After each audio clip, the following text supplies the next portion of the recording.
Welcome to the Steelers Realm Podcast.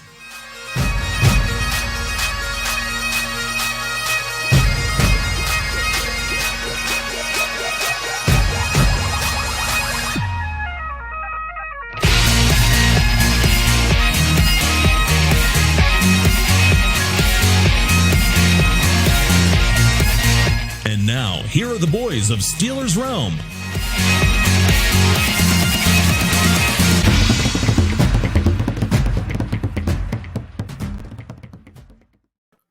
Good evening, Steelers Nation, and welcome back to the Steelers Realm. Man, we are halfway through on the last leg of preseason. Excited to be here to talk about it. Tonight, it's our famous threesome, the famous TA, Freight Train, and CJ. And I'm going to introduce them in a minute, but before we start, I just want you, the loyal listeners and fans, to know, JT, we hope you win at Yahtzee tonight, as you will be home on family night. With that said, introducing the man from PA, the one you love to hate, like, dislike, love. Hell, who the hell knows? CJ, what the hell are you up to? Not much. We got some preseason football action in the background. It feels good. College football kicks off Saturday. Never been happier. Never been happier. All right. And over there in Ohio, the man they call Silver Train, Freight Train, a.k.a. the Pig Pen. Where are you at, buddy? Guys, what's happening? I had a short week off here. We're 2-0 in the preseason. I haven't shaved. I got a Gardner Minshew working here. I'm ready to fire at her, buddy. Oh, my goodness. You're starting to get the Amish look, man. I can see it now. You got the horse and buggy already picked out to strap up the house? Oh, yeah. I got a little rail outside my driveway to tie her up, a little trough for the water. She's ready to gallop. That's probably a good thing. I hope you galloping a little bit better than our 2-0 Steelers are. So let's get this show kicked off, man. Tonight, guys, we're going to go ahead and we're going to recap the game. We're going to go ahead and we're going to talk a little bit about what's happening in camp. We got 5 more players that went ahead and dropped off the radar. We've got a few injured reserve guys who are now been settled, free and clear of the Steelers. And it's the final countdown. Little home game at Acrisure Stadium. And if we have a little time tonight, we're going to talk about around the league. But let's go ahead and get in, guys. We had a 16-15 victory over the Jacksonville Jaguars. Now, we're going to do this a little differently tonight. I'm going to hear from each of you on what your impressions were of this game, because 16-15, we were not winning that game, period. So, CJ, tell me why we weren't going to win that game and why we got lucky to win that game. Well, they got a little lucky when it came to special teams. Anytime you take a safety, you assume it's ball game, right? Percy Harvin comes out, changes the field position after that. I'm going to continue to be hard on him because I think he is a below average punter. But at below the end average? What? Below average? What do you mean below average? He's not good. He's not good. Oh, my gosh. But let's not. We'll get into the punt game later.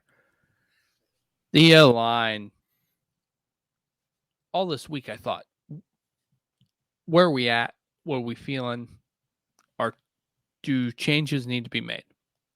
I think we're going to see Chucks is going to go in the left guard position. They're going to gel, and they can figure it out.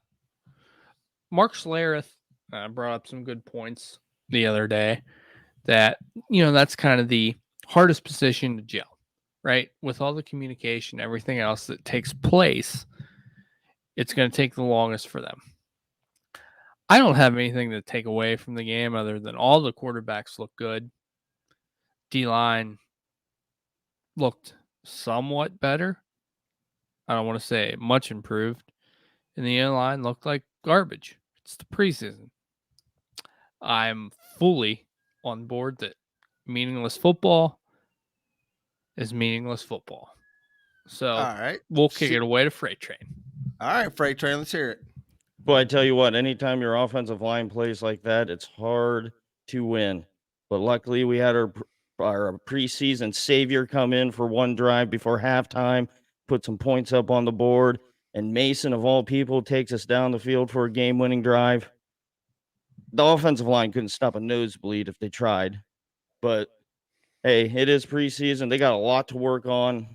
I thought the defense played way better. I thought there was a little bit better play in the middle linebacker position. Didn't get in the middle linebacker position. Yeah, where was the better play? Well, Mark Robinson played way better than he did game one, which he played decently in game one, but he really, really balled out this game. That was in Devin the fourth Bush played. quarter. So what happened to the first, second, and third? Well, Miles Jack played a hell of a game. I thought Miles Jack came up to the line, made some good tackles, stopped the run. Devin Bush, anymore, what you get from Devin Bush, it's like having a catcher in baseball. If he hits, that's just a little bit more he does for your team. So Devin Bush just kind of collects his check. What That's Freight Train's saying. that's where I'm at. If he with shows the whole up to thing practice, it's a win. Yeah, I My thought Robert question- Spillane played better though. Spillane is, Spillane is kind of like that We can win pinch with hitter. Spillane. The quality pinch hitter that you have, a bench player in baseball, where if you play him too much, he gets exposed, right? We know what he can do. He's not a starter. I'm worried that he's going to play too much and get exposed, right? We've seen the highlights. We've seen him stuff Derrick Henry at the goal line, and we've seen him get burnt in pass coverage.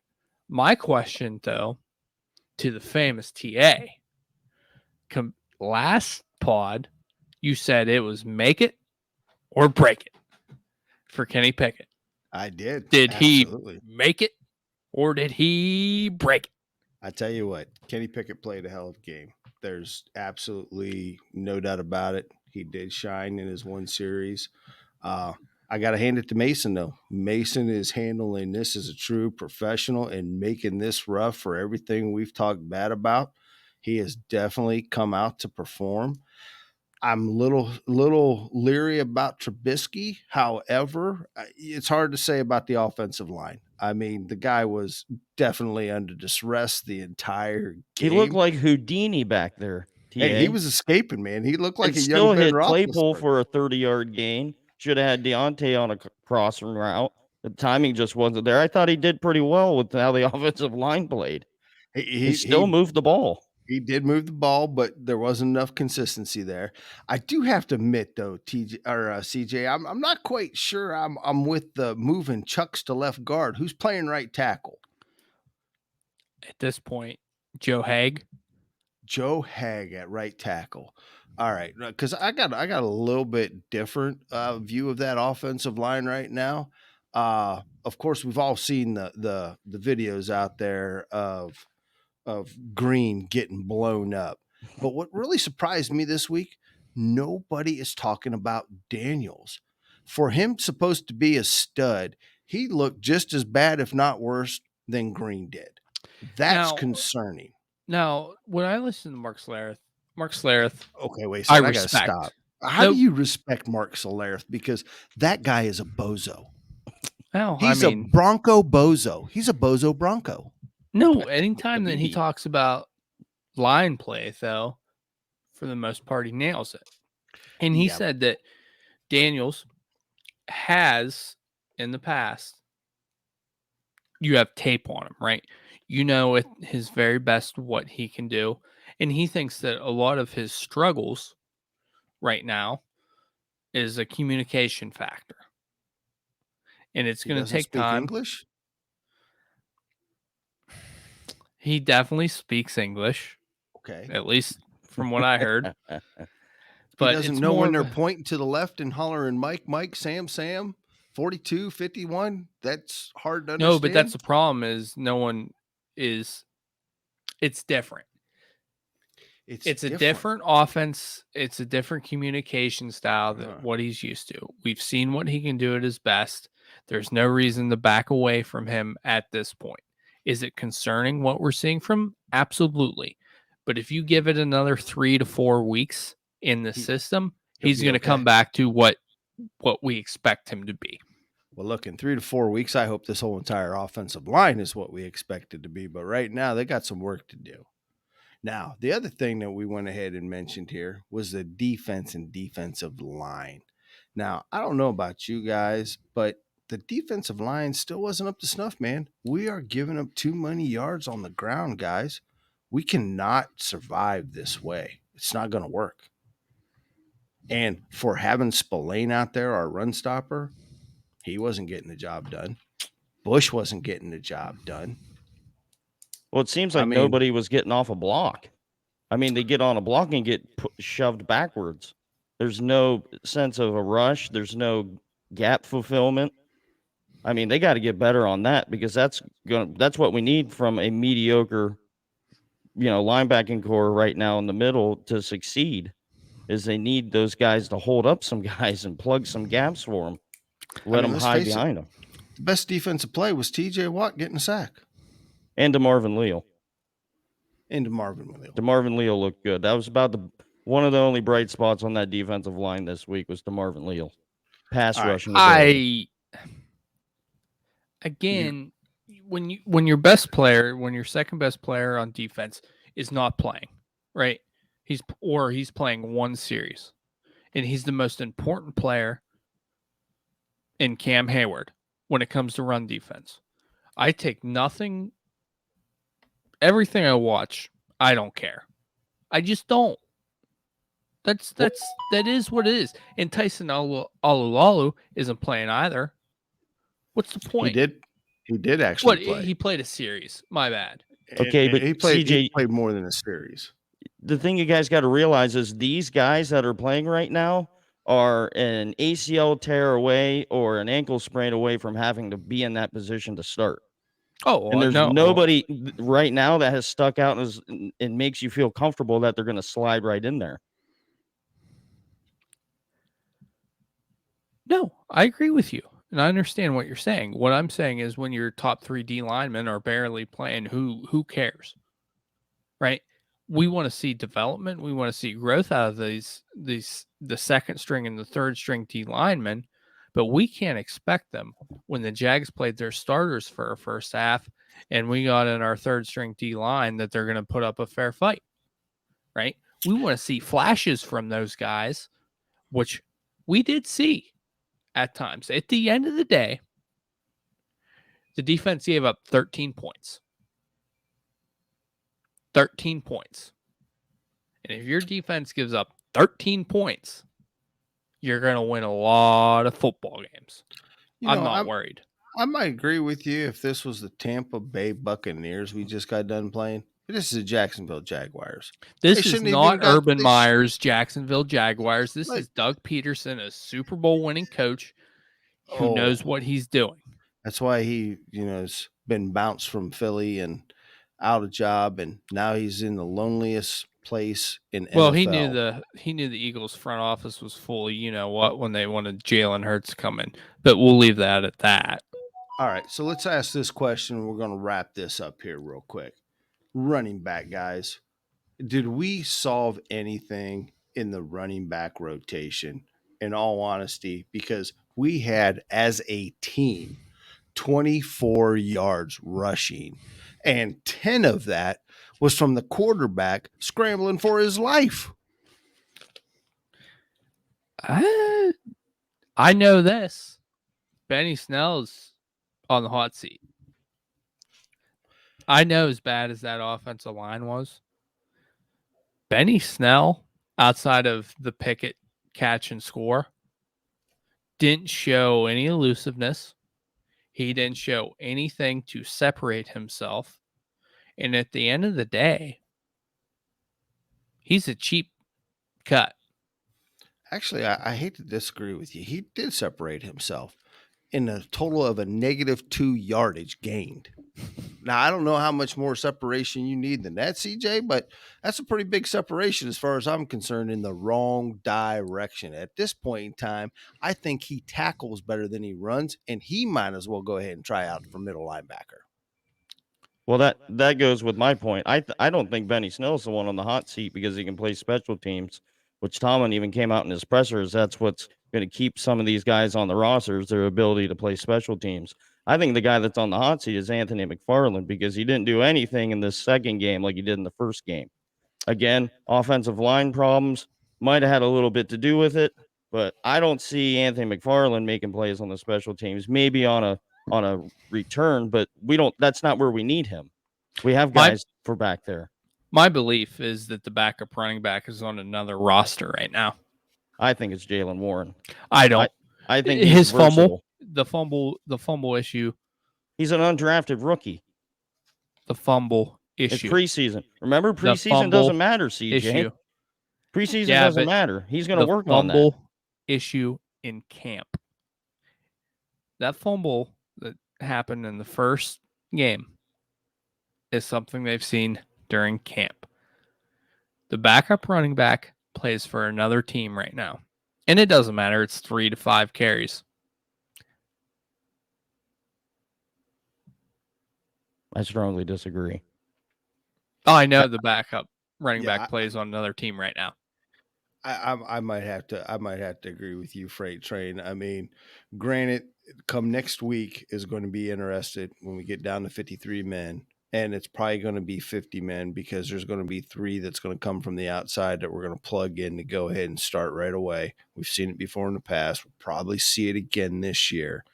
But at the end of the day, you can't get rid of Jalen.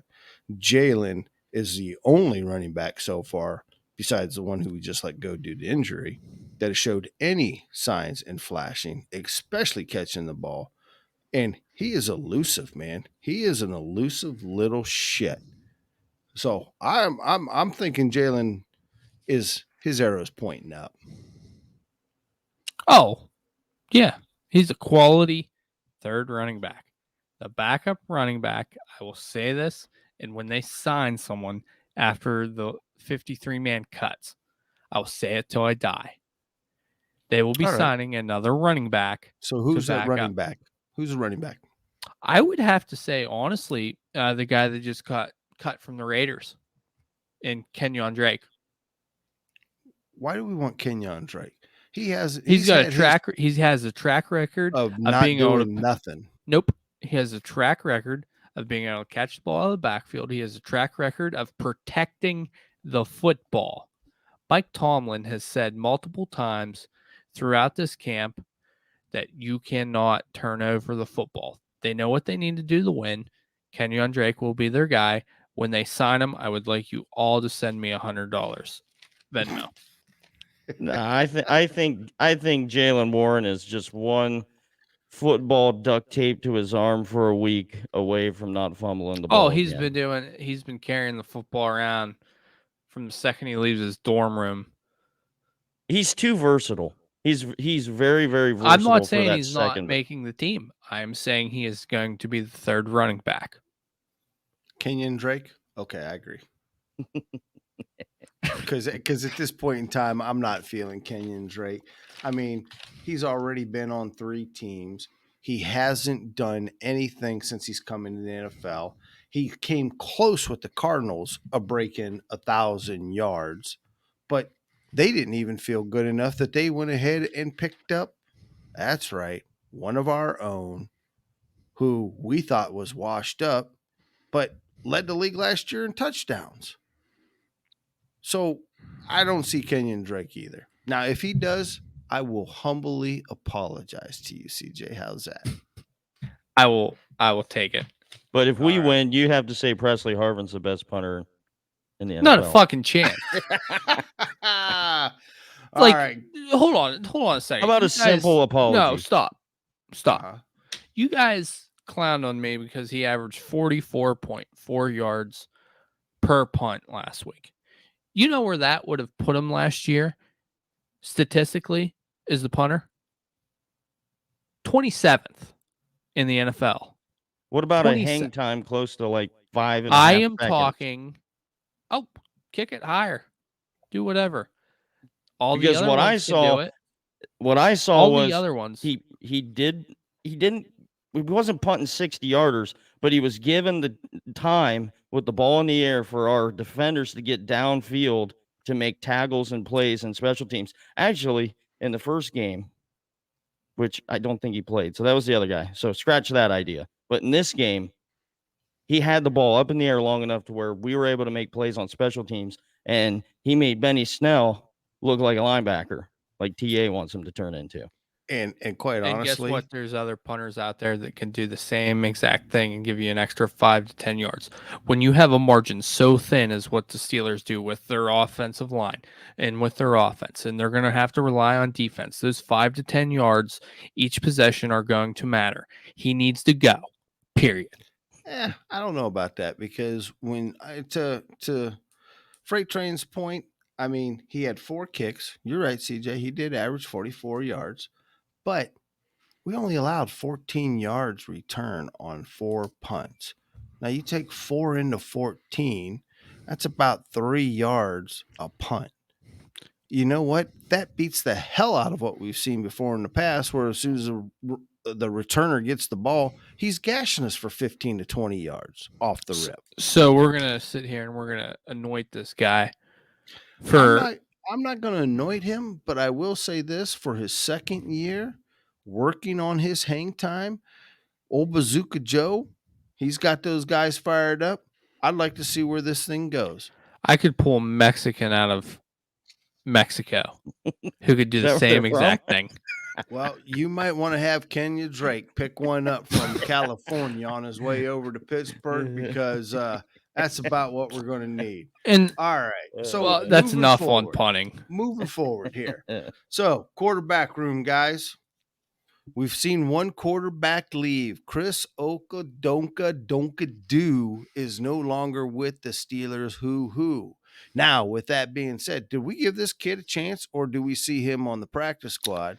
And do we keep the 3 quarterbacks, or are we going to pick up another one, CJ, come the final cuts and trade Rudolph?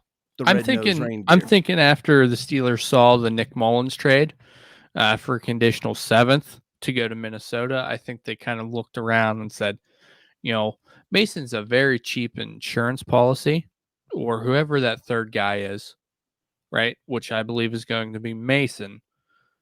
What's the point of trading him, right? I feel bad for Chris, kind of. He got guaranteed money and signing that deal. I think he's going to end up in the practice squad. We haven't seen him play. He hasn't got a chance to play, but, that's the nature of the business. As Mike Tomlin has said, he doesn't make moves. All right. Freight Train? Yeah, I think they're definitely keeping all 3 quarterbacks on this roster. I don't really think there's going to be any sort of change. I still think Trubisky is your number 1, but I still think Mason Rudolph is your number 2 and Kenny's your 3 until later on down the road. We got to take baby steps. I understand the hype with the kid. It's preseason, okay? He hasn't really gone up against number 1s just yet. Okay, he might practice with some number 1s, but he hasn't gone through in with against a true number 1 defense. I got a question for you. During Mason Rudolph's career, since he got drafted and has gone through the preseason, have you ever seen him? We've seen it twice now. Have you seen him run the 2-minute drill as efficiently as Kenny Pickett? Tyler, you. Yeah, that's kind of hard to say, because in the last 2 preseason games, Mason has probably ran the 2-minute drill just as good as Kenny. Kenny looks a lot more vibrant, and don't get me wrong, I love this pickup with Kenny Pickett. Me personally, I do not want to see the kid start this year. I'm okay with him sitting in at 3rd string and letting Mason go ahead and be 2nd string. And if by week 8 Trubisky's going ahead and struggle, bring in Mason. And if Mason can't get it done, we already know the season's at its end. bring in the kid, get him primed for next year, and let's go get some offensive lineman help because we're going to be somewhere around, 15 and up as far as draft pick goes. So I'm okay with where this is. I'm okay with a losing season. Don't get me wrong. I want to see him, but I don't want no. to see him come in too early and struggle, and we end up taking him back out and hurting his confidence.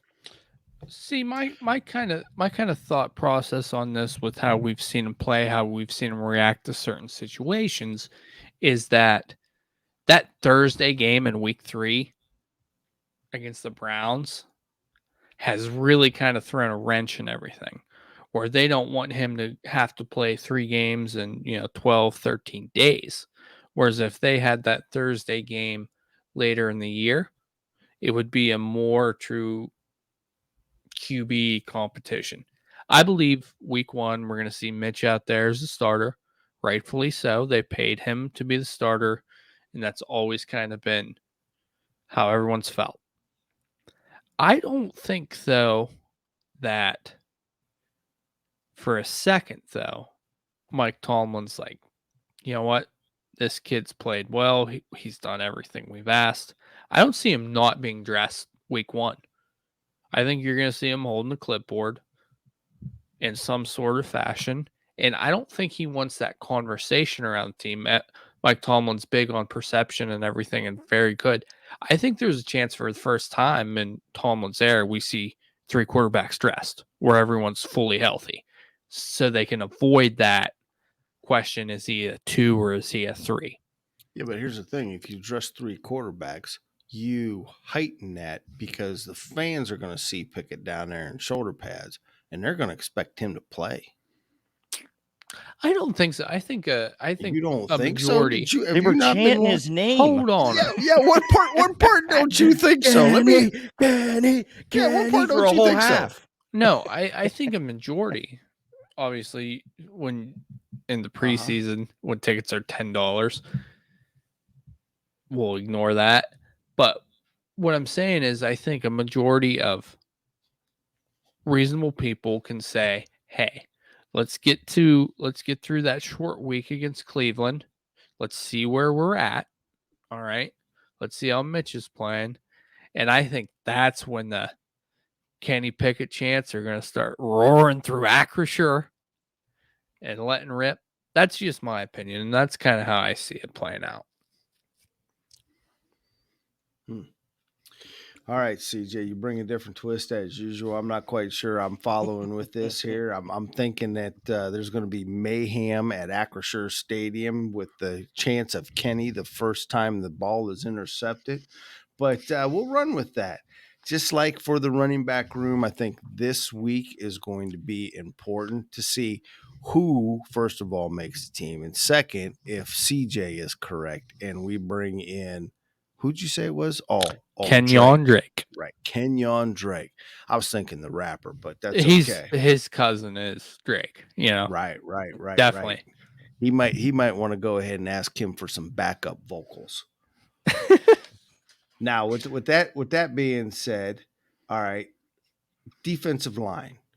Who are we liking so far? What would we like to see our starting 3 come day 1 opener?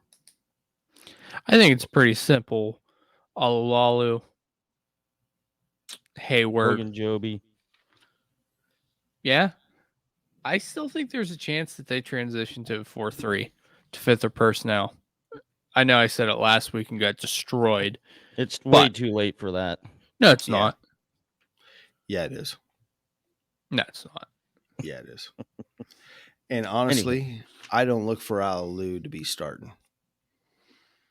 I don't look for him to be starting. I think I know who you're thinking. Are you thinking? Are you thinking what I'm thinking? The Frenchman? What are you thinking? Mondu? I tell you what, Mondu has probably been the most consistent through both preseason games. He brings a ball of energy, doesn't he?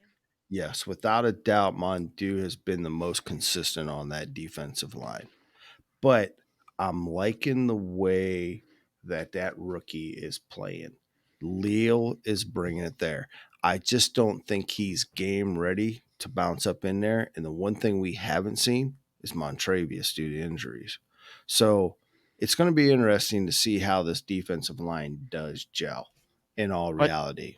well, I think with the Marvin Leal is he has a really, really good pass rush. It's still yet to be known what his run defense is like. We haven't I really agree. got a good preview of that. But his pass rushing ability is, I want to say, top notch. It's not quite top notch, but it's very, very good for a, what was he, a 3rd round draft pick, 4th round? Yeah, mid round. All right, I CJ. don't see. I want to like Leo. We've seen flashes. As you said, TA, he's not ready yet. He's just not ready yet. It's going to take some time later on the year, some development, some growth. I'm not counting on him to make an impact until next year after he spends a full year in the National Football League. So I just can't count on him.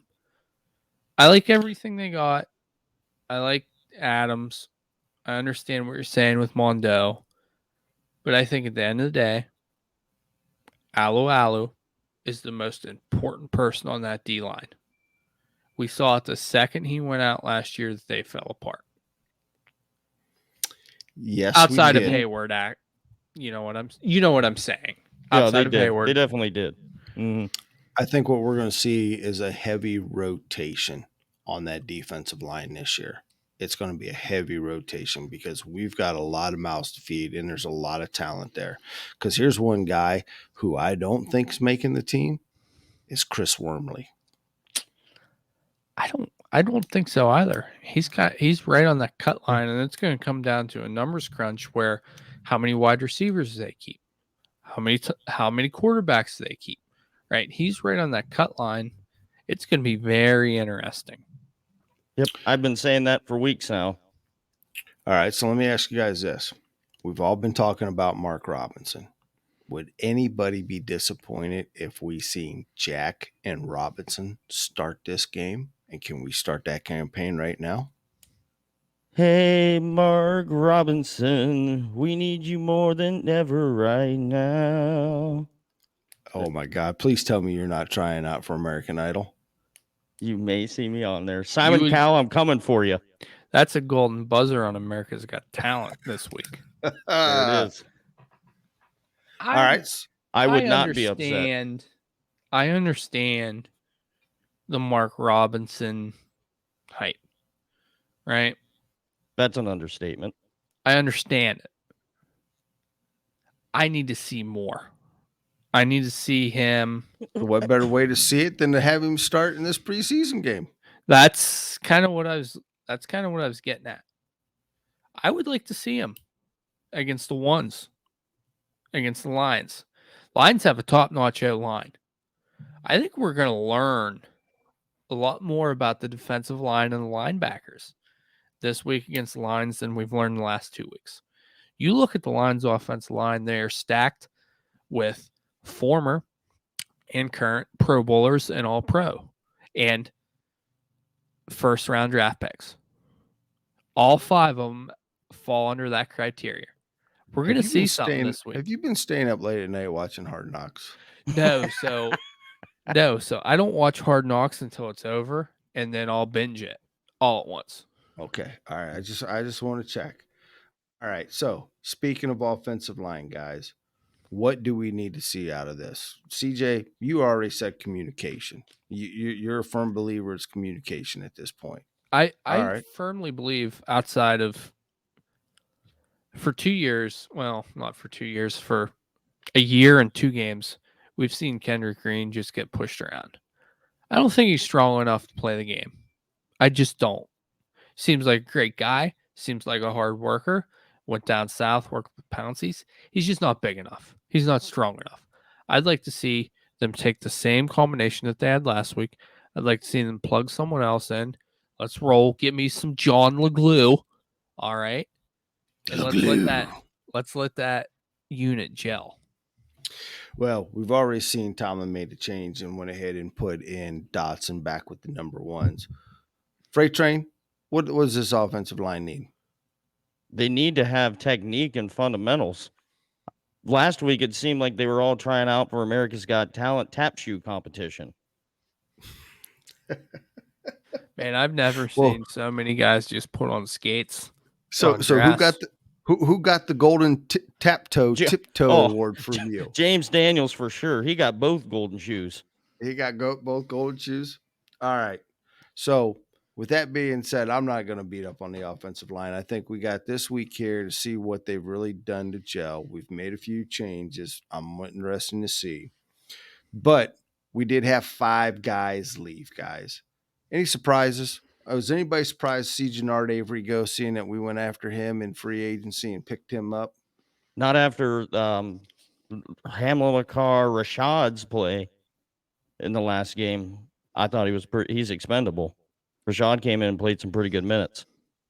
So I wasn't surprised by that move. The only one I was surprised was the Ola Dukin move. I really didn't think he was going to get cut. I thought he was going to have a chance to stay on here. My thought process with his cut was they're going to try to sneak him on the practice squad before all the other cuts happen and kind of force his hand at it. That's the only reason to cut someone like that now. None of the Avery cut kind of surprised me. I would have kept a second kicker around because I think it's stupid for Boswell to go out there and make any kick in preseason. I thought you were going to say punter. Get us back into that debacle. I tell you what. Are you going to tell us that Boz can punt? I bet you he could punt better than Harvin. I know he can't run a sweep. No, he cannot. Well, the one surprise that I'm really not surprised is Mateo Durant. So we can scratch that off the list. So the question is now, was it really necessary to go ahead and pick up Elijah Riley from the Jets? Not with the way DeMonte KZ played. Riley's the safety, right? I'm a firm believer that you can never have enough people in the secondary, especially with kind of how they're built and how we still have no clue who those 4th and 5th corners are going to be and who that kind of third safety is going to be. I'm okay with something like that. Norwood. I got a feeling we're going to see something a little different this year in our DBs. I think we're going to keep more DBs on the roster this year than we ever did before, and we're going to turn our safeties into a hybrid linebacker to come in and stop the run. I think they're going to get ready to change this thing up a little bit. They know they have to plug it in the weakness, but they also know they need somebody to cover, and what better way to do it than with the safety? Well, and I think they started that this week with the way Terrell Edmonds was coming towards the line of scrimmage and making tackles. That was kind of the slow roll Maybe I'm into just it. not able to read a defense. Maybe they're swapping out of that 3-4 to 3-3-5 full time. I think it's probably going to be a 3-3-5 or 2-3-6 is probably what you're going to end up I seeing could see more. that. Mm-hmm. Yep. Now, we did pick up another scrub, guys, in Adrian Ely. I'm not quite sure that, he's the answer either. He was released from the Rams. We picked him up. I mean, I'm just not quite sure I'm feeling that. I think we're at the point now where we are just grasping for straws. Yeah, we're trying to catch lightning in a bottle, and I don't think he's made it on a roster. I think he's been on a practice squad his whole career. From what I've seen and looked on him, this is just a lightning in the bottle kind of pickup. This is your classic. You're at the bar. It's 1:30. You're looking around. Oh shit! Let's give this one a try. Just being honest. I feel hey, good for Mr. Ely collecting an NFL check for another week. Picking up a little stake money. All right, guys, we've got the last preseason game. We already know we're going to see all 3 quarterbacks. We know Trubisky's going to get the start. Now, does Mason go 2 or does Rudolph go 2? I'm sorry, Pickett go 2. I think you're going to see Pickett go 2. I think last week in that 2-minute drive. He showed everything you wanted to see from him. There's a reason they pulled him out right after that. One series, done. We'll see you. This is our number 2. Mason's plan to maybe pick up a 5th-round pick. That's how I look at it. And you know what? He's been the consummate pro. I've shit on Mason before. You hear no complaints. He goes out. He does his job. He does it well. 17 for 21 last week. Again, I said this every game. I hope no one gets hurt in a meaningless game. All right. So, game day, Sunday, 4:30, Acrisure Stadium. We got broadcast nationally on CBS with Greg Gumbel, play-by-play, Charles Robinson analysis, Evan Washburn, the field reporter, and of course, you can always listen to it on your local Steelers network with Mr. Billy Hillgrove, Craig Wolfley, and Max Starks. Now, my question to you, Freight Train, what do you expect out of this game? What is it that you really want to see in this last game? That's obvious. I want to see the offensive line put at least a quarter together. Something positive to go in with. They cannot come out and have the same type of style game into this third week. There's no way. That's where my focus is going to be. All right, CJ? I want to see the game end and no one important get hurt. That's it. All right. Me, I'm going a little bit different here, guys. I want to see something we haven't seen in years. We already heard about the quarterback play. We already know where that's at. I want to know who's going to run the rock behind Najee. If we know we can't fix the offensive line, we're going to need somebody to be able to back up Najee.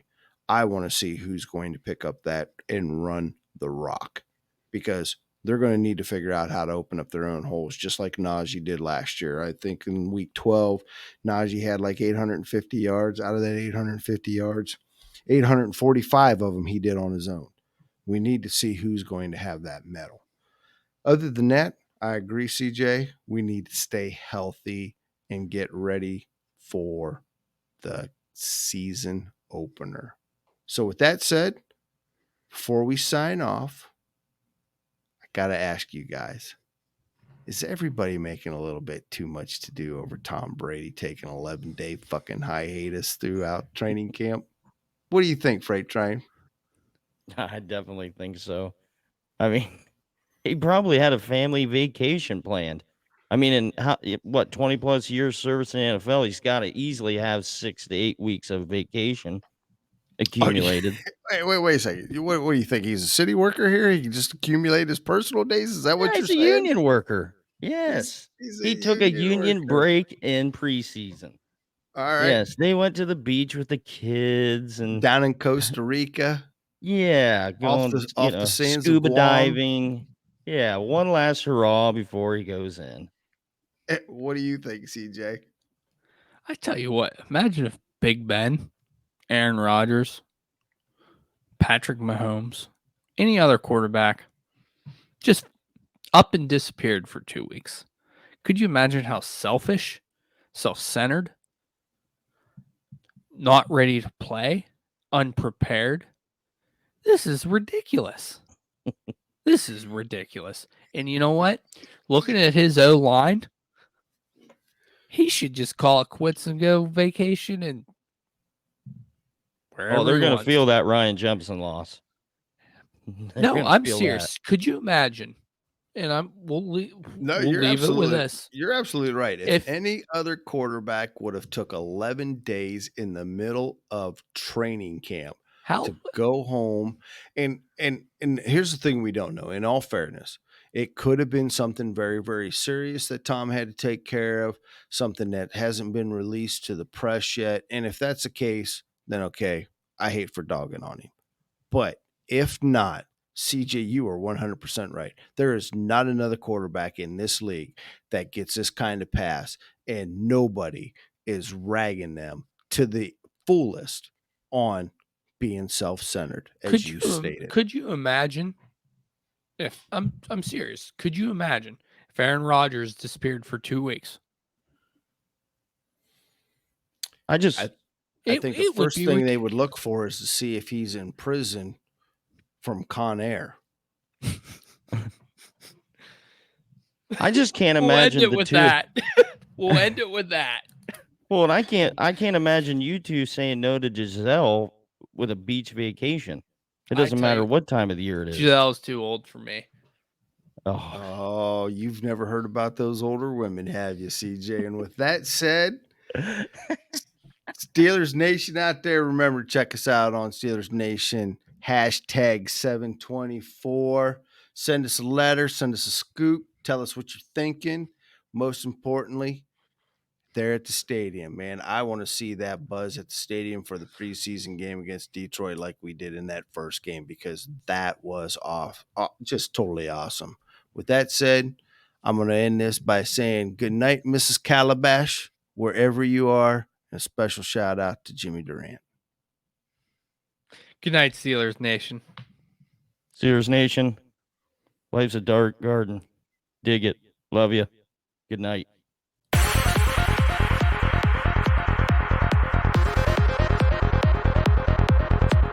Check back next week into the Steelers realm.